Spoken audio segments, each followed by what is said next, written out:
Paul, you got your comeback in the second half. It was a bit too late. What's your recollections of the match as a whole? Once again, if you analyse the game, we go back to bad habits of conceding sloppy goals early on and giving ourselves a mountain to climb. I don't think they had to really work hard for the 2 goals they scored. First one, soft. The second one, it's a corner that's come in. It's headed out, and the boys had the time and space to have a touch and smack it from 30 yards, and that's too easy. But then all of a sudden we start playing, and even with 10 men, we had a right good go. But you can't allow teams to get a head start away from home and hope to win a game. So, and it's a bit disappointing because I thought the last 3 away performances have been really, really good and really, really positive, and we just showed that little chink in the armour again today, which we need to eradicate if we want to be successful this season. Similar to Hereford in many respects, 2-0 down in a very similar time frame. Danny gets you back into it again, similar time, and a similarly good finish to the game, but just come up short.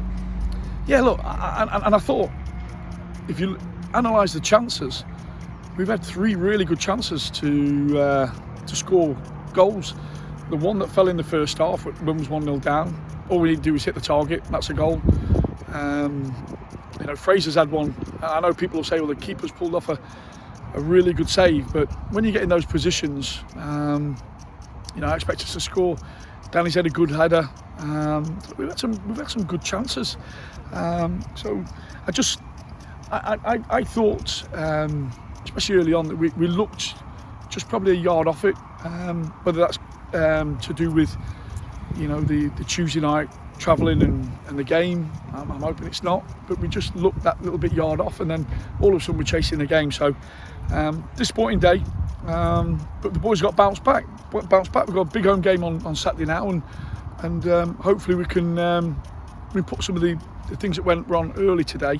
We put them right. Lost your skipper, big blow. What was your view of the red card? I just didn't think it was probably a yellow at that. I think if the referee's calling that, I played there all my life at centre half, and it was a ball that he had to go for. The centre forward was going for it, but if he's really caught him like that, and people are carried off with stuff like that. It wasn't as malicious. I think throughout the game there was some strange decisions. I mean, I'd have to question whether ours was an actual penalty, but the referee seemed to think it was. But look, once again, we're talking about decisions that really,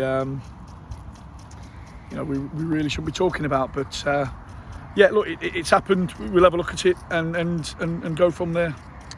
Big week now. You get 2 training sessions, which you've not had very often since you've been here. You've got no midweek game, so plenty of chance now to get ready for Blythe. Yeah, it gives us some chance to get maybe 1 or 2 back as well. We know we've got 1 or 2 that could be coming back into training on Tuesday. Yeah, be a massive week for us. We just said today, with the boys, I think this will go to the wire. I think the team that wins it, the teams that get relegated, and the teams that ultimately finish in the playoffs, I'll probably go to the last week. And what we've got to do, we've got to be physically, but more importantly mentally, ready for the long game. We've got to be. It's going to be a marathon. These next 7-8 weeks. It's we've got to be spot on, and we've got to do all we can to make sure we finish in that playoff spot.